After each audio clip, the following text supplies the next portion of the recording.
Hi, I'm Jeff Davis of the Napa Valley Wine Library Association, and honored to be here today with David Duncan of NorCal's Silver Oak Wineries. And we're not far from the familiar water tower that you've seen for decades on bottles, on store shelves, between the pages of respected wine magazines, and often in a movie or a TV show. I saw one just a few weeks ago on TV. I understand the legacy began years ago when the Novaks of Spotswood invited your father to come out from Colorado to see this region, and he was so intrigued and taken by it, he ended up buying land in Alexander Valley. Yeah, that's how it all began, Jeff. My dad's first vineyard was the Los Amigos vineyard, which is just about a mile from where we're sitting right now, here in the Alexander Valley. That he was partnered with Jack Novak, whose family today owns Spotswood, and they were the Los Amigos that owned that vineyard together. So he purchased that during his first trip, huh? Yeah, 1970. And as you mentioned, he partnered with Jack Novak. He did on that first vineyard. Never in the wine labels, but on that first vineyard property, for sure. By the way, congratulations on achieving 50 years. You just did so last year. Yeah, 1972 was our first vintage, so we celebrated. Well, shortly after Ray established the vineyard, he hired winemaker Justin Meyer, who had worked with Christian Brothers. Ray had recently purchased a dairy barn in Oakville about that same time, so that's when you got established in Napa Valley. Yeah, and actually the part of that history is that my dad bought the dairy and was looking for somebody to help him plant and farm the grapes there and plant grapes. And so that was the early summer of 1972. And the story is that a friend of his called him and said, "Did you hear the news?" And he said, "What news?" He said, "Brother Justin from Christian Brothers has renounced his vows and left Christian Brothers and is looking for something to do." And so my dad called Justin and said, "Do you want to plant the vineyard?" And Justin said, "I want to make wine." And Dad said, "Well, I don't know anything about making wine. I just want to grow grapes." So Justin said, "I want to make this style of Cabernet Sauvignon." And Dad said, "Let's be partners." And they stuck out their hands and shook hands. And so we were 50-50 partners with Justin and the Meyer family. I saw that he partnered for all those with years. him. Yeah. That was a clever move. Yes. To instill his dedication. Absolutely. And maybe it was his idea. Yeah. The wine style definitely came from Justin. Yeah, and I understand that he was adamant about being 100% Cabernet. That is our slogan, life is a Cabernet, and for Silver Oak, we've stuck to that, for more than 50 years now. And, you eventually brought in some other varieties, though. Well, and under some of our other labels, we got curious after a long time, but it's been a wonderful run, and we owe a lot to the Meyer family for the first 25 years of our. And I imagine it was kind of a big risk at the time because Cabernet did not have the reputation that it had in subsequent years. No, I mean, I remember as a kid coming out, not only was it not Cabernet, it wasn't really grapes, right? In the early days in Napa Valley, everybody was still growing, prunes and almonds, as we say, and and there were many Italian varietals because the post-Prohibition times took a long time to turn the corner, and so they call it that class of '72. There was a number of vintners that started and began, and we're proud to be part of that. I think '76 was the other date that really kicked up the interest in Cabernet and Cabernet-based Bordeaux wines, and you guys intended to be a Bordeaux-style wine house. Huh? From the beginning, yes. I mean, the only thing that we committed to that was different was that we've used American oak barrels. Right. Again, Justin wanted to make a style of wine that was approachable, really meant to be paired with food, and he preferred the use of American oak barrels, which he had, seen Andrei Chelichev doing at BV and had some experience at Christian Brothers himself, and he really liked that flavor profile for the wines that we were going to produce. You mentioned the first bottling was in 1972, but the designation was North Coast. That's right. So was that a blend of Alexander Valley with Napa grapes? So believe it or not, there was no Alexander Valley appellation, and there was no true Napa Valley appellation at that time. Right. And so and we were most of our fruit was coming from the Alexander Valley at the beginning. And so, we appellated at North Coast until the Alexander Valley appellation was established. Which was right on the heels of what you were doing. Yes. It was, I think. And Justin was actually really integral in drawing the lines and making that appellation come to be. Yeah, I saw it was important to him to use Alexander Valley eventually on the label because he really respected what was going on up here and wanted to be the leader in the forefront of the people making wine in this appellation. Absolutely. Yeah. That's where we are today. And we'll let you know why we're here in Alexander Valley a little later on in the video. The first Napa Valley vintage was 1979, and I understand it became so popular so quickly that people were lining up and camping in the parking lot ready for the next release after each vintage. Yeah, I mean, part of the story of that was that the 1974 Silver Oak, which was still designated North Coast, actually won the California Gold Medal. Right. And so when we launched the Napa Valley appellation wine in 79, that didn't come out now until 1984, I guess, was when that was released. And by that time, we were pretty well established in the restaurant community, and that's when people started showing up at the winery, and buying, especially all the large formats they could immediately. The restaurateurs were loving that, and we were making very small case quantities at the time. And, all right, so it was selling out. And so it was selling out immediately, and fortunately, we still sell out in a few months. So. Great, yeah. I forgot to mention that the original release sold for the incredible price of $6 a bottle. That's right. Exorbitant at that time. That was one of my favorite things. We actually have this framed in our history gallery where our very first review said, Silver Oak is a very fine claret, even if it is a bit overpriced at $6 a bottle. It was an extraordinary price. I mean, Cabernet at that time was selling for $3 a bottle. Yeah. So 6 was twice as much. Yeah. Boy, if we could just go back there for one weekend. Exactly. I thought that would have been a great promotion for your 50th anniversary to sell it for $6. We did do that. If you could buy one and buy one for $6. Really? Yes, we had that. We had that offer for last our 50th year anniversary. So we celebrated the. COVID 21? sort of messed that up, but yes, it was a joyous thing to do. So I'm sorry I missed that. Yeah. Great idea. That's funny. So you were very popular in the 80s, as you mentioned, and Robert Parker had become a fan by then, and he was writing about Silver Oak. So things were going well until 1994 when Justin decided it was maybe time for him to move on. And I understand that he began looking for a successor. He brought in Daniel Barron, but spent 6 years working with him to make sure that they continued the continuity of Silver Oak. Yeah, and it's part of now the fabric of our history is that in our 53 years, we've only had 3 winemakers. And right. So Justin, knew he couldn't do it forever, and we hired Daniel in 1994. Daniel came to us via Chateau Petrus and Dominus, and was an incredible addition to our team. And I worked very closely with Daniel for many years, and love the guy, and was a perfect successor to Justin. Part of that story was that in 1994, Daniel came in and said, how can I put my signature on the wine? And Justin said, you can't touch the Alexander Valley, but you could do whatever you want to the Napa. So in the 94 vintage is when we started blending in other varietals. Up until that time, both wines were 100% Cabernet Sauvignon. Finally started bringing on Cabernet Franc and Merlot. Which today we still do for the Napa. In 99, you expanded the portfolio further by choosing to bottle Pinot Noir and Sauvignon Blanc, but you didn't want to just slap a Silver Oak label on it and use a Burgundy bottle, so you created another winery and called it Toomey. Right, so Toomey started in 99, and what I like to call Toomey now with a little bit of hindsight is our exploration of other varietals. So the first wine we actually produced was a Merlot, really? And then we acquired our first rights to a Pinot Noir vineyard in 2000, but the fruit was under contract, so the first vintage of Pinot we made was 2002. And then we got into Sauvignon Blanc. So today, Toomey focuses on Pinot Noir and our estate Sauvignon Blanc, which is a wonderful, great summer drinking wine. You've been expanding your reach. You started in Calistoga, then came to Russian River Valley, then up to Anderson Valley, and now in Dundee and Willamette Valley in Oregon. Pinot's, the heartbreak grape, and you've got to go to the ends of the earth to find it. Right. So we've been chasing it around from the finest places there are to grow it in North America. Yeah, and you source from Central Coast as well. Yes, down from there. Santa Maria and Gary's and Soberanes. Well, it is enjoyable wine for sure for the Pinot lovers. And yeah. Tell us where the name Toomey came from. Yeah, Toomey is my grandmother's maiden name. Her name was Velma Toomey. She grew up in South Bend, Indiana, the home of the University of Notre Dame. And my dad's middle name is actually Toomey. And our oldest son's middle name is Toomey. So it's a family name. That's interesting. I always like to say Connor was named before the wine was, but it was close. It's a great Irish name. We actually have a box in the tasting room that if your name is Toomey, you can sign the box. And so we get quite a few Toomeys that come in and claim it as their own. And on the website, I noticed you have the Timeless bottle that you're selling now. It's a Bordeaux blend from Soda Canyon Ranch, and that offers a patchwork of 6 vineyards contributing to one exceptional vintage each year. So Timeless came out of a a song that I had written for my father's. I was wondering which 85th came birthday. first. Yeah, the song came first. And my dad and I actually shared the same birthday.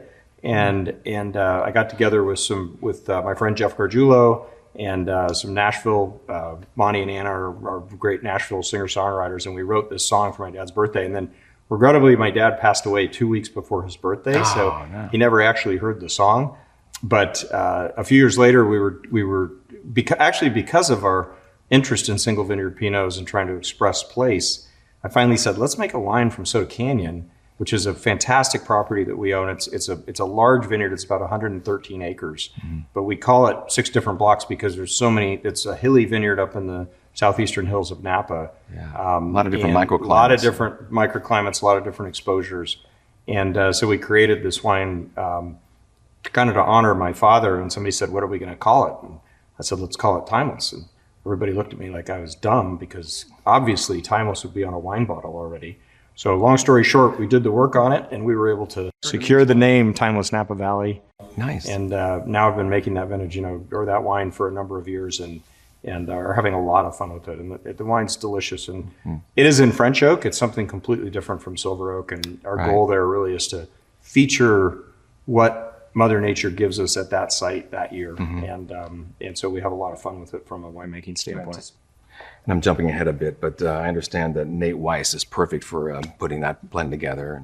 Yes. So Nate succeeded Daniel, and we decided 5 or 6 years of overlap was a little too long. So they worked together officially for 3 years. And Daniel's still around. Daniel's still consulting with us, and I had lunch with him last week.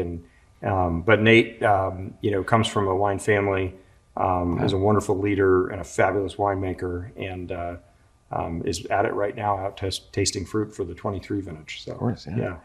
Similarly, on the Silver Oak site, you have Ovid. Yep. And where does that come from? So Ovid is was a winery that was started by a couple who bought the property in the late 90s. They planted the vineyard. Mark and Dana Nelson Johnson, they were great friends of mine, whose kids were at the Montessori school in St. Helena, where our kids went to school. So we knew each other through the school. The first vintage was 2005, and I have been a collector of those wines from the beginning. I love the site. I love the place. And in the fall of 2016, Mark and Dana called me up and said they had decided to sell the winery, and what should they do? And I was like, I want to buy it. And so we acquired Ovid in 2017 and have been the stewards of that property since then. And what Ovid is really unique in that it is a very, very, very unique site in the Napa Valley, in that it's on Pritchard Hill, nice. But it's on the western side. It's these red dirt soils. It's an incredible site, very different from some of the neighbors around there, which are some of the finest wines with Continuum and Colgan and Brand and very different than Chapelet. And so we were just very excited to have this opportunity. The other thing is that there was the opportunity to plant more vineyard there. And so our winemaker, Austin Peterson, who's been there all but one vintage, calls it the Ovid 2.0 in honor to, Mark had a little bit of tech in his background. Right. Yeah.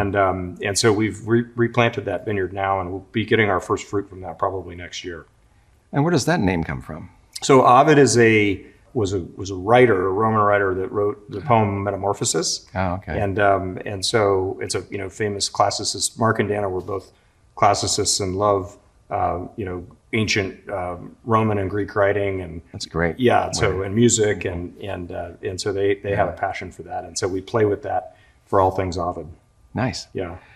So in 2002, your dad decided to step aside, and I understand he had an idea who should be his successor. And tell us how that went. So it dates back a little further. So in the early 90s, I decided I needed to learn a little bit more. And so I went to business school in Denver at night. Yeah, you're still in Colorado at this time. The first time I dialed into the internet, mind you, was with one of my business school classmates. And so there was no internet, there was no online learning.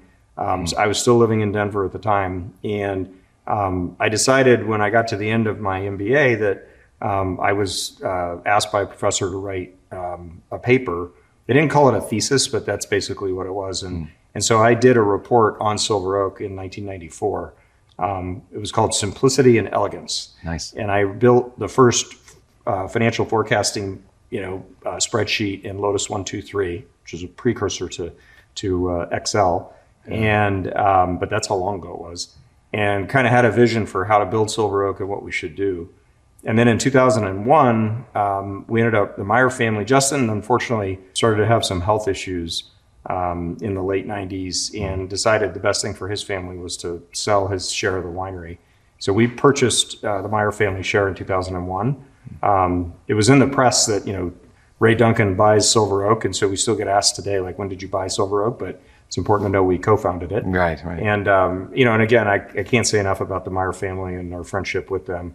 And then in 2002, Dad walked into my office in Denver one day. I was working for the family in Denver and said, what would you think about going out and running the winery? And I was like, what? And so my wife and I agreed that moving to California for our family would work. And we, I like to say I took the next 35 years of my life and threw it over my shoulder in Colorado. And we came out to St. Helena, and the only people I really knew were the Novak kids. And, but we've been here ever since, and It's been a good run. Well, it makes sense now that I hear the whole story, because, and what a wonderful thesis topic for you to have, because you were very familiar with it. It's fun to go back and look at that paper, which I've done recently, and it's pretty funny. And many of the things that I said then are still true today. We've really tried to stick to, the vision of what Silver Oak is, and it was a good vision. And Justin and Ray had a wonderful partnership and a great way to approach it. And your brother Tim had been here the whole time. So Tim started at the winery in 1986, right when he got out of college, and he literally had a bag and was running around to California restaurants selling door to door. And so Tim's been here for many more years than I have, but we're great partners. And of course, with the passing of my dad, we're actually partners. And we have a wonderful relationship and a great way to put it. Before we came on, I told you, that the way I like to say it is, it's my job to get it in the bottle and his job to get it out of the door. So that's what we do. So he has the toughest part of the two jobs. the sales part. But if it's good, it's easy to sell. So. Well, that's true. Yeah. And especially if you have the reputation that you have, it's a lot easier. Well, the fire situation is not just a recent occurrence. In 2006, your Oakville winery burned to the ground, and you had to start over. But I saw that ultimately you see that as a positive outcome. In hindsight, almost that afternoon, honestly. And to be clear, we did not have a forest fire. We had a dumpster fire that caught our building on fire, and it was a different approach. But I've been very empathetic to the fellow vintners who have lost their properties, in the recent wildfires. But literally that afternoon, there's a story about it that we were down. We had 50 firefighters. It was a big fire. It was a disaster. Wow. All from a dumpster. And from a dumpster. It happened to be a very windy February morning, and the building burned down very quickly. And it was the spiritual home of Silver Oak. It was the actual dairy barn where we began that primarily burned down, and the rest of the winery was pretty severely damaged. So that afternoon, we're down at my dad's house, which is just down the lane from our Oakville winery, and I think it was our CFO was like, "What are we going to do now?" And everybody was crying and sad. And without missing a beat, I was like, "We're going to rebuild the winery. We need to start right now." We opened wine. Everybody started laughing. We started talking about what we needed to do. And, almost immediately we just said, this has happened, and we've got to move on and do the next thing. Let's talk about it now and get going. That's and so we, and it helped us. One of the neatest things that happened was that we had grown at the previous winery facility from making 1,100 cases to making about 30,000 cases.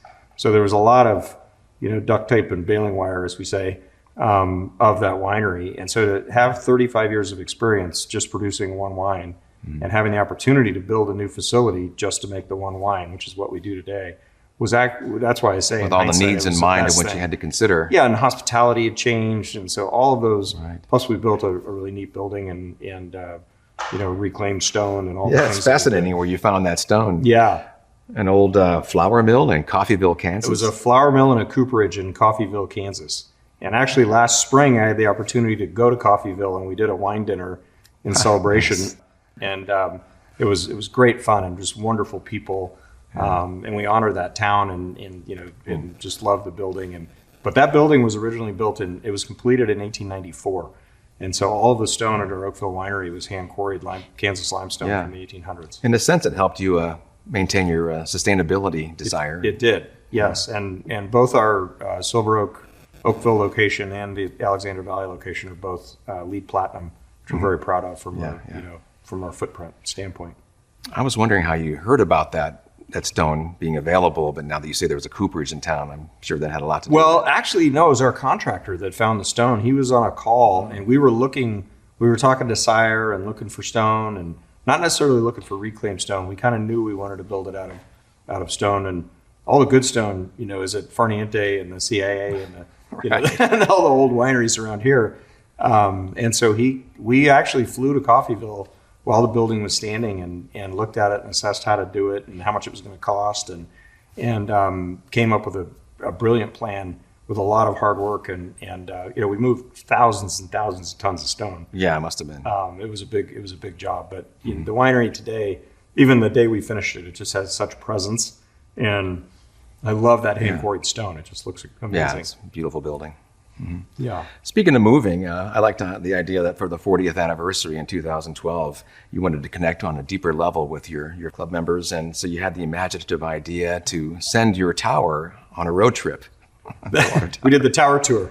Yeah, we call it Tower Tour 2012. Yeah, a replica, though. Yeah, it was a replica. We had a little mini tower. And the idea was that we went around and took photographs of the tower with other great American icons. So we made a big figure 8 all around the thing. I personally drove the tower over 1,000 miles on that trip. And I think we traveled about 14,000 miles total. But we took pictures with the Arch at St. Louis and the monuments in Washington D.C. With, of course, That's a great idea. All the things in the Space Needle in Seattle and the Hancock Building in Chicago or whatever. All over the country. We had a great time. Awesome. Yeah. And did wine dinners along the way and just had a lot of fun. I imagine you made a lot of new fans. We did make a lot of new friends, and we were kind of looking at it like the Oscar Mayer Wienerbo meal that we would sort of. He's coming to town. And were you serving bottles out of the window? In some places, oh yeah, we would stop at the tower and do tastings. Yeah, it was great. Yeah. Just a couple of years after that is when Nate Weiss came on board in 2014, and he's now the third and still there.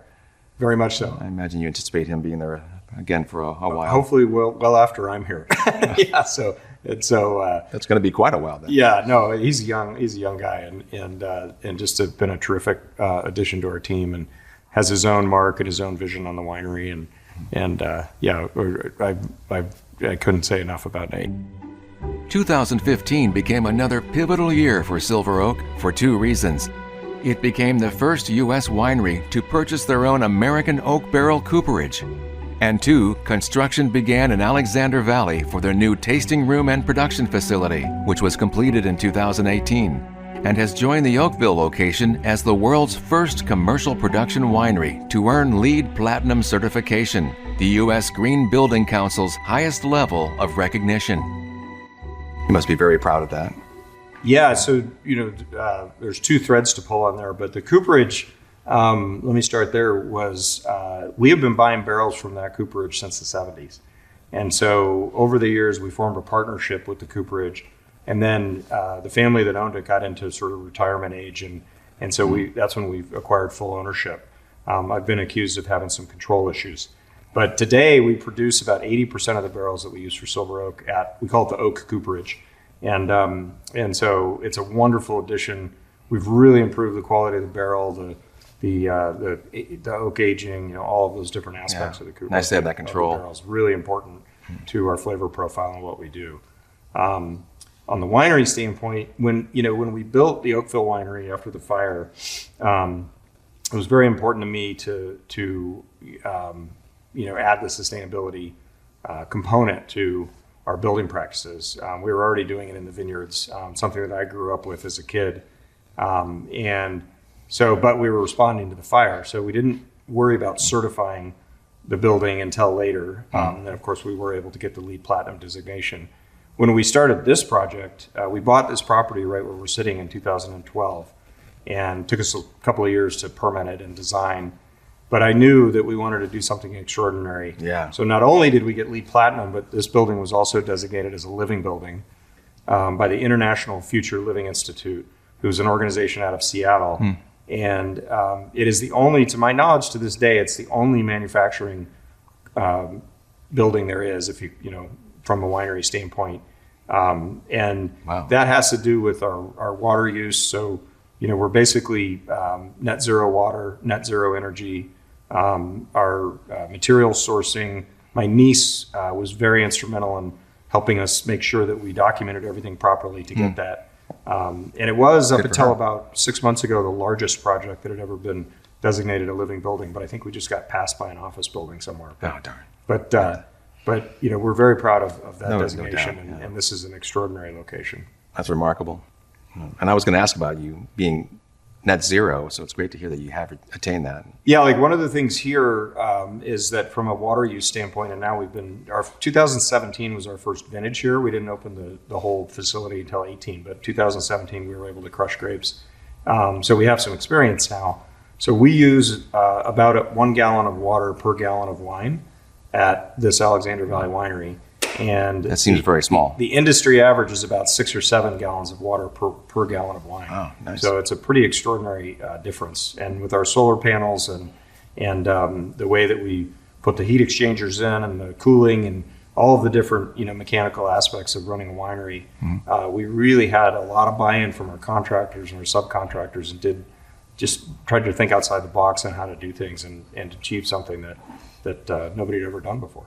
As you mentioned, the idea was not to just do it the easy way. Yes. No, we definitely. And although our president of our winery, Tony, had a wonderful saying as we went into this, saying, money is also a resource. So one of our goals was not to build green at any cost. We had to make it make sense. And everything that we did had a financial payback. I mean, we're a business. Ultimately, It's a passionate business, but it's a business. Sure. And so, I can tell you, we've been here 6 years, 7 years now, and everything's paid off. Oh, nice. One of the things that we also do is share what we did. So we've toured many vintners, people interested in getting in the wine business, architects, contractors, subcontractors. We work really closely with UC Davis on some of the ideas that, that's fantastic. Particularly Roger Bolton, but others were also working on at Davis. And implemented them in a real way here, and so there's a lot to share, and that's been part of it. As I've mentioned many times, that's what I love about this industry is everybody shares their ideas and everyone comes together and supports one another. Yeah, very much so. That's very nice. Much so. And you picked a great location to build your winery. It's a beautiful site. Gotta like the view. Yeah, I absolutely love it here. As we talked about before, you don't really see it from the road either. Yeah, and that was by design. It's the architectural idea of don't build a building on the best spot on your property, build it in the worst spot. And so we put the winery down in the hole. Yeah. But part of that was to, we didn't need to have a big presence. And we really wanted to, have the winery be humble, fit into the Sonoma County ethos, much like the Napa Winery when we built that. We wanted that to feel, like the community and like the location. And I think both buildings are very different. But they reflect their place in a really positive way. Well, in Oakville, it reflects the period of when the wine industry got going, I think. Yes. The way it looks. Yes, it does. We were talking about your brand Timeless earlier, and you mentioned that you recorded a song, and I imagine you did that with your band, the Silverado Pickups. We did do it with the Pickups, nice. And it was great fun. The Silverado Pickups has been just a wonderful addition to my life, and we have a group of guys from Napa that we're all together. Our claim to fame is that we've played every Bottle Rock, so we're the only band that's played every Bottle Rock. That's incredible. And including this year, and we got the contract for next year, so we're excited for that. And then a year ago, we went into the studio in Nashville and we recorded an album. And so we have a double album out called Bacon, Butter, and Salt. It's available on iTunes and Spotify or whatever, Pandora, whatever platform you use. And we kind of captured the sound of the Pickups and saved it. So there's 17 songs on the album, including Timeless.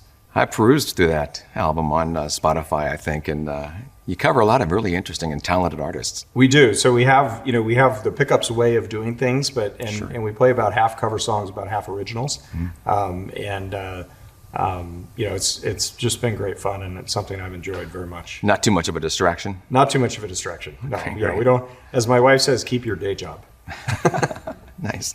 Well, that's very fun. I'm glad to hear that. Yeah, it's been great. Well, David, congratulations to you and your family for the respectable image you have created for Silver Oak and your efforts to produce perfection with every bottle. Well, thank you. I appreciate it.